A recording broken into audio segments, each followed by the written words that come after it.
자락 스스로 살피고 따져보라. 하나님께서 우리에게 주시는 말씀은 고린도후서 13장 5절 말씀 함께 합독하겠습니다. 너희는 믿음 안에 있는가? 너희 자신을 시험하고 너희 자신을 확정하라. 예수 그리스도께서 너희 안에 계신 줄을 너희가 스스로 알지 못하느냐? 그렇지 않으면 너희는 버림받은 자니라. 아멘. 공동번역 성경으로 함께 읽어보겠습니다. 여러분은 자기의 믿음을 제대로 지키고 있는지 스스로 살피고 따져보십시오. 여러분은 그리스도 예수께서 여러분과 함께 계시다는 것을 만일 깨닫지 못하신다면 여러분은 그리스도인으로서 낙제한 것입니다. 아멘. 헨리 나우엔 교수는 예일대학교와 하버드대학 교수직을 내려놓고 여생을 캐나다 토론토 교회의 정신지체 공동체에 들어가 보내신 분이셨습니다. 헨리 나우엔의 춤추시는 하나님이라는 책에 이런 글이 있습니다. 나는 내 일에 늘 방해물이 끊이지 않는다고 항상 불평했습니다. 그러나 그 방해물이 바로 내 일이라는 사실을 깨달았지요 라고 말했습니다. 우리 인생길에는 수없는 많은 방해물들이 있습니다. 그런데 이 모든 수없는 방해물들이 내가 아니면 할 수 없는 것들입니다. 그것들이 평생 내 짐이 될 수도 있습니다. 그러나 내가 해야 할 일인 것입니다. 다시 깊이 내 인생길에 다가오는 수없는 많은 장애물들을 살펴보면 이 모든 것이 다 나의 일임을 알 수가 있습니다. 그 짐, 그 나의 일이 내 사명입니다. 한 해를 보내면서 저는 내 사명에 대해서 다시 생각해 보았습니다.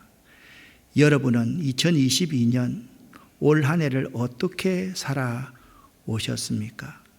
여러분의 사명이 무엇이라고 생각하십니까? 사명이란 구약 성경에는 한 번도 사용되지 않는 단어입니다. 신약 성경 사도행전 20장 24절에 주 예수께 받은 사명, 그 은혜의 복음 전파하는 일을 마치려 하면은 나의 생명을 조금도 귀한 것으로 여기지 아니하노라. 거기서 사명이라는 단어가 나오는데 이 사명은 헬라어로 디아코니아, 봉사, 직무, 섬김 등의 의미로 사용되었는데요. 우리말의 사명이라는 의미는 종을 부리는 자의 명령이라는 뜻인데 이를 성경적으로 요약해서 정리해 보면 종을 향한 하나님의 명령이라는 뜻입니다. 예수님은 사명을 위해서 낮은 자리 이 세상의 말구유에 오셨습니다. 그분의 사명은 자기 백성을 저의 죄에서 구원하시는 것이었습니다. 그 사명을 위해서 자기 목숨을 자기 백성들의 구원을 위한 대속 제물로 드렸습니다. 예수님께서는 자기 목숨을 자기 백성을 위한 대속 제물로 내어놓기 위해서 말구유에 그 시대에 머리를 누일 만한 방 한 켠도 없어서 말구유에 태어나셨습니다. 그 사명을 위해 말구유에 오신 예수를 기념하는 것, 그것이 성탄절입니다. 이 성탄절 이후에 예수님께서 십자가의 그 사명을 이루기 위해서 유대인들에게서 갖가지 핍박으로 많은 고난을 받으셨습니다. 예수님의 그 고난은 이루 헤아릴 수 없는 고난이었습니다. 마지막 예수님께서는 그 사명을 이루시기 전에 겟세마네 동산에서 아버지여, 하실 수만 있으시면 이 잔을 내게서 지나가게 해 주십시오. 그러나 내 뜻대로 하지 마시고 아버지의 뜻대로 해 주십시오 라고 그렇게 기도했습니다. 십자가 지시는 일은 예수님이 아니면 할 수 없는 것이었습니다. 그래서 예수님은 그 모든 다가오는 방해물들을 이겨내셔야만 했습니다. 자신이 아니면 할 수 없는 대속의 사역. 그것이 예수님의 평생 짐이었지만, 아버지여, 이 잔 하실 수만 있으면 내게서 거두어 주십시오. 그러나 그것은 예수님 자신만이 해야 할 일이었습니다. 우리는 성탄절 이렇게 하면 굉장히 밝은 이미지를 그립니다. 원래 성탄의 이미지라기보다는 모든 인류의 죄를 위한 구원자 예수의 사역에 초점이 맞추어질 때 성탄절은 밝은 이미지로 될 수 있지만, 사실 예수님께서 성탄절을 위해서 이 세상에 오셨을 때는 우리를 보고 이 기간에 이런 축제를 벌이려고, 이런 놀이를 하라고 이 세상에 오신 것은 아니었기 때문입니다. 성탄절의 이미지는 이런 이미지가 아닐까라는 생각을 해봅니다. 잘 묘사됐고 밝게 빛이 비치고 있지만 화려한 모습 같지만, 사실 한켠의 땅에 누일 곳도 없는 예수님께서 그 냄새나는 말구유에 태어나신 것이 성탄절의 의미입니다. 성탄은 높은 자리에 올라갈 수 있는 우리의 모습이 아닙니다. 교회가 화려하게 꾸미는 것이 성탄절의 의미가 아닙니다. 이 세상 가장 낮고 낮은 곳에 처해서 자기의 모든 인생, 자기의 생명을 하늘의 밀로 내어놓으시기 위해서 하늘 영광을 버리고 이 땅에 오신 그 사건이 성탄의 의미인 것입니다. 그런데 오늘 본문인 고린도후서 13장의 배경 이야기를 한번 해보겠습니다. 고린도후서 13장은 바울이 고린도 교회 세 번째 방문을 앞두고요, 고린도 교회 성도들에게 불의와 죄악에서 떠나도록 촉구하고 있습니다. 이 13장은요, 사도 바울의 진심 어린 마음이 담겨 있는 장입니다. 그래서 고린도전서, 고린도후서가 끝마치는 게 고린도후서 13장입니다. 고린도 교회는요, 교회를 어지럽히고 진리에서 떠난 자들이 많았고요, 그들은 심지어 회개조차도 하지 않았습니다. 그래서 바울은 고린도후서 13장 2절에 내가 다시 가면 용서치 아니하리라 그렇게 말합니다. 이것은요, 평소 바울의 따뜻한 표현과는 거리가 멉니다. 바울은 13장 2절에서 매우 단호하게 메시지를 전하고 있습니다. 오늘 우리는 한 해를 마감하는 마지막 주일에 서 있습니다. 우리들의 생활이나 학교 생활, 학원과 사업에서 주말이나 월말, 그리고 우리의 직장에서 결산하는 것을 매우 중요하게 생각하고 있지 않습니까? 왜냐하면 반성하고 결산할 줄 모른다면 자기 만족에 빠져서 오히려 퇴보 내지는 실패할 수밖에 없기 때문일 것입니다. 그런 우리들이 한 해의 끝자락 마지막 52번째의 예배를 드리면서 어떤 마음의 자세를 가져야만 할까요? 이분은 사도 바울입니다. 사도 바울은 고린도 교회 교우들에게 이렇게 권면합니다. 너희가 믿음 안에 있는가 너희 자신을 시험하고 너희 자신을 확정하라 그렇게 말씀하고 있습니다. 이 13장 5절의 말씀을 헬라어 원문의 단어들을 순서에 따라 열을 맞추면 이렇게 됩니다. 너희가 너희 자신을 시험하라. 너희가 믿음에 있는가를. 너희가 너희 자신을 확정하라. 너희가 너희 자신을 알지 못하느냐? 예수 그리스도께서 너희 안에 계신 줄을 예수 그리스도를 통해서 스스로 확정해보라. 그렇지 않으면 너희가 박제점을 받은 자이다. 버리운 자들이다 라고 말씀하고 있습니다. 여기서 바울은 3번에 걸쳐서 너의 자신, 즉 스스로라는 단어를 반복해서 사용하고 있습니다. 신자 개개인은 자신이 믿음 안에 있는지를 자신이 가장 잘 알 수 있습니다.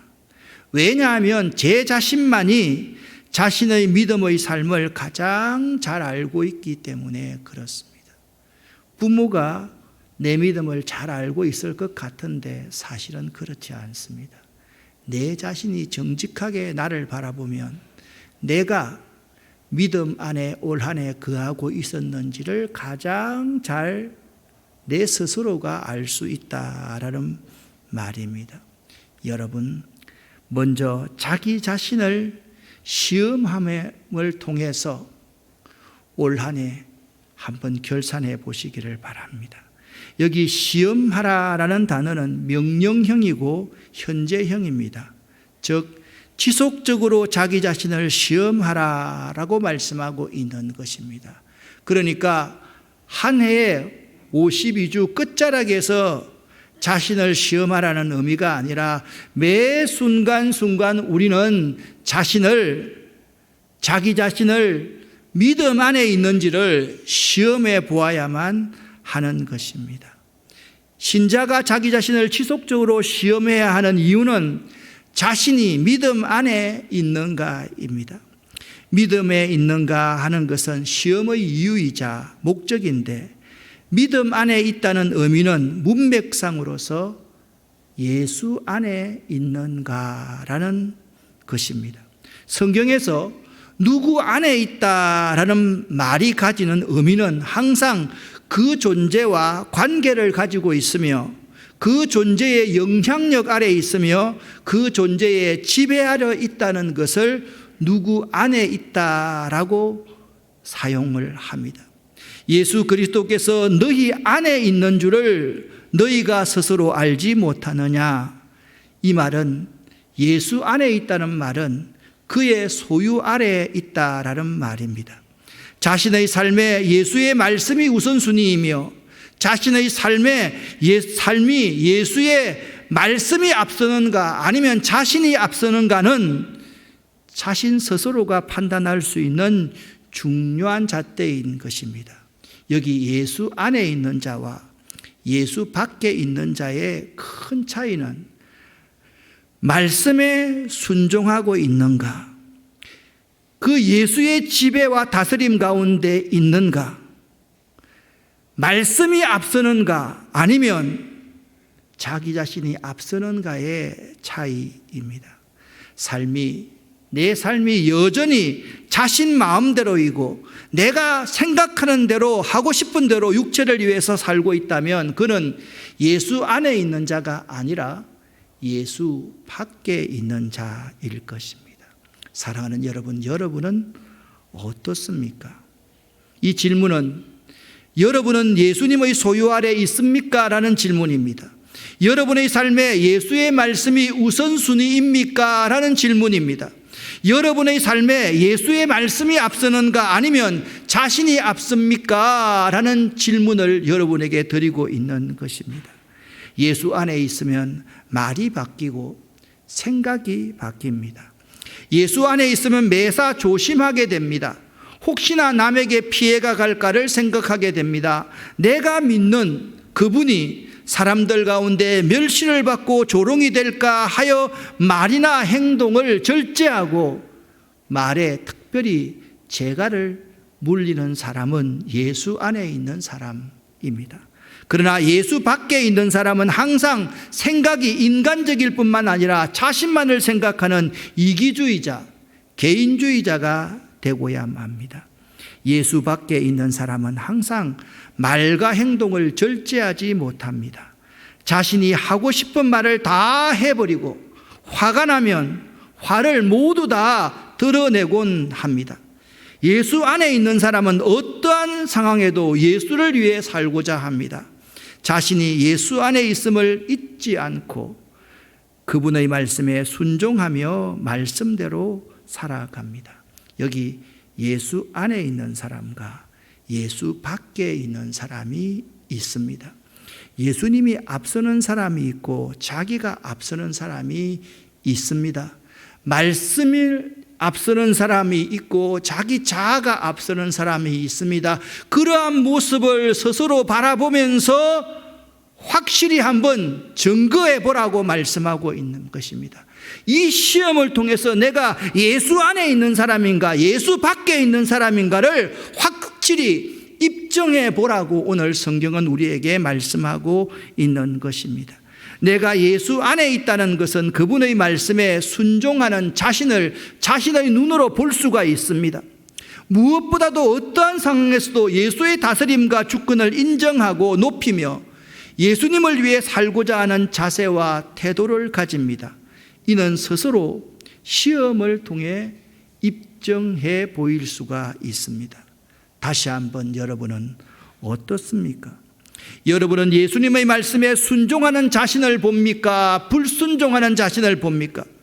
여러분은 어떠한 상황에서도 예수의 다스림과 주권을 인정하고 높이며 예수를 위해 살고자 하는 자세와 태도를 가지십니까? 아니면 내가 내 인생의 주인이 되어서 살고자 하십니까? 여러분의 믿음을 이 시간 스스로 점검하고 확정해 보시기를 바랍니다. 13절 말씀을 쉬운 성경으로 우리가 함께 읽어보겠습니다. 우리가 연약해도 여러분이 강하면 우리는 기뻐합니다. 우리는 여러분이 온전해지기를 기도합니다. 아멘. 두 번째는 여러분이 온전해지기를 구하십시오.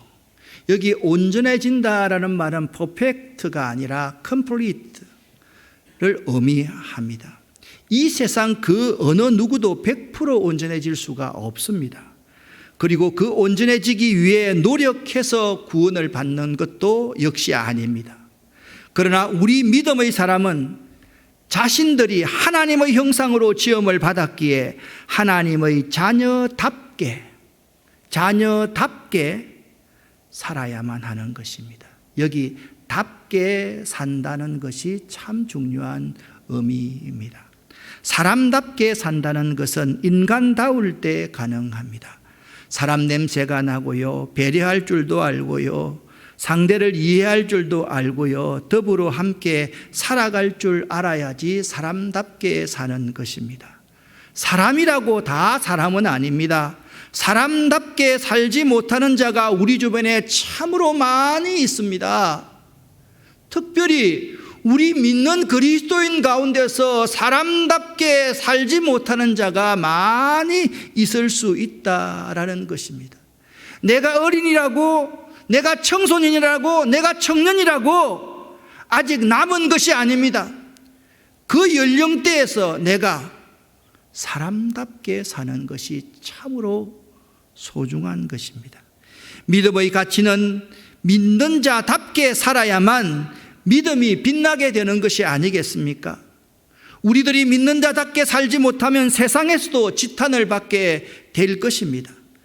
문제는 그러나 우리들이 믿는 자답게 사는 것이 결코 쉽지 않더라라는 말입니다.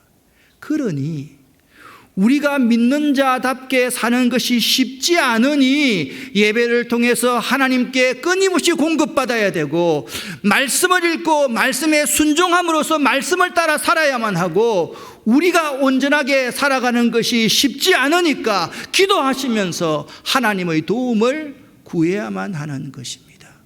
그래서 바르게 신앙생활을 해야 될 이유가 여기 있습니다. 마태복음 5장 48절 말씀에 하늘에 계신 너희 아버지의 온전하심과 같이 너희도 온전하라 말씀하고 있습니다. 여러분, 여기 제가 호랑이를 그리고 싶습니다. 그런데 처음부터 호랑이를 그리지 않고 고양이를 그리면 그 사람은 평생 호랑이를 그려낼 수가 없습니다. 처음부터 호랑이를 한번 그려보는 겁니다. 그런데 호랑이를 그려보니까 고양이처럼 그려졌습니다. 계속 더 노력하면 처음에는 고양이지만 나중에 호랑이처럼 그려낼 수 있는 것이 우리들인 것입니다. 우리의 기준이 세상의 도덕 기준을 뛰어넘어서 이 하나님의 말씀이 기준이 되어야만 합니다. 아니, 내가 어떻게 그렇게 살아갈 수 있어? 내가 어떻게 예수처럼 살아갈 수 있어? 그렇지만 계속해서 예수님처럼 살아가려고 우리가 발버둥 치면 어느 시점에 우리가 작은 예수가 될 수 있는 것입니다. 그렇게 될 때 우리가 온전해질 수가 있는 것입니다. 11절 말씀을 여러분과 제가 함께 읽어보겠습니다. 성도 여러분, 마지막으로 인사를 드립니다. 기뻐하십시오. 온전하게 되십시오. 서로 위로하십시오. 같은 마음을 가지고 서로 화목하십시오. 그러면 사랑과 평강의 하나님께서 여러분과 함께 하실 것입니다. 아멘. 세 번째로는 서로 마음을 같이 하는 사람이어야만 합니다. 사람은 혼자서는 살 수가 없습니다. 함께 하지 않으면 살아갈 수가 없고 살아낼 수도 없습니다. 사람들 가운데 나 혼자서 살아갈 수 있다라고 생각하고 모든 사람들을 다 버려버립니다. 그렇게 되면 자기 혼자는 이 세상을 살아갈 수 없다는 사실을 알아야만 합니다. 우리가 서로 함께 기뻐하고 세상의 목표보다 더 높은 목표인 예수님을 따라가는 목표를 세워 온전하게 되어가고 서로 위로하고 서로 같은 마음을 가지려고 노력하고 서로 화목하면 사랑과 평강의 하나님이 여러분들과 함께 하실 것입니다. 아멘. 오늘 우리들이 꼭 기억해야 될 말씀 세 가지입니다. 자신의 믿음을 스스로 점검하고 확정해보라. 온전해지기를 구하라. 서로 마음을 같이 하는 사람이 되라. 이 사람은 미국의 철강 재벌이자 자선가였던 앤드류 카네기입니다. 그는 이런 말을 했습니다. 부자인 채로 죽는 것은 수치다라는 말을 했습니다. 그 사람이 성공할 사람인지 실패할 사람인지는 그 사람의 말하는 것을 보면 알 수가 있습니다. 대개 성공한 사람들은 나는 할 수 있다, 나는 잘 할 것이다, 나는 잘 된다, 이런 긍정적인 말을 주로 하는데, 반면에 실패하는 사람은 나는 안 된다, 나는 못한다, 할 수 없다라고 말하고 부정적인 말을 많이 한다라는 것입니다. 나는 행복하다라고 하면 행복한 삶을 살 수가 있습니다. 그러나 행복함에도 나는 왜 이렇게 불행한가 하고 말하면 불행한 삶을 살 수가 밖에 없습니다. 그래서 로마서 10장 9절 10절에는 사람이 그래서 입으로 시인해야 된다, 그렇게 말씀하고 있습니다. 누구든지 그를 믿는 자는 부끄러움을 당치 않으리라고 성경은 말씀하고 있는 것입니다. 이분은 감리교의 창시자 존 웨슬리입니다. 그가 이렇게 말했습니다. 나는 하루에 3번씩 내 자신을 향해서 질문한다. 아침에는 내가 오늘 아침에 무슨 선한 일을 할까 질문하고, 점심에는 내가 정오에 무슨 선한 일을 할까 질문하고, 저녁에는 내가 오늘 무슨 선한 일을 행하였는가를 질문한다라고 말씀하고 있습니다. 한 해 마지막 언저리에 처해 있는 오늘 이 예배 시간에 너희는 너희 안에 믿음이 있는가, 너희가 예수 안에 있는가 자신을 시험하고 너희 자신을 확정하라, 그렇게 말씀하고 있습니다. 예수 안에 거하십시오. 말씀 안에 거하십시오. 말씀의 다스림과 지배 아래, 성령의 다스림과 지배 아래 살아가실 수 있는 여러분 되시기를 예수 이름으로 간절히 축원합니다. 기도하겠습니다. 살아계신 하나님 아버지여, 마지막 이 언저리에 저희들 스스로를 점검하고 또 확정할 수 있도록 도와주시옵소서. 예수 그리스도 이름으로 축복하옵고 간절히 기도 올립니다. 아멘.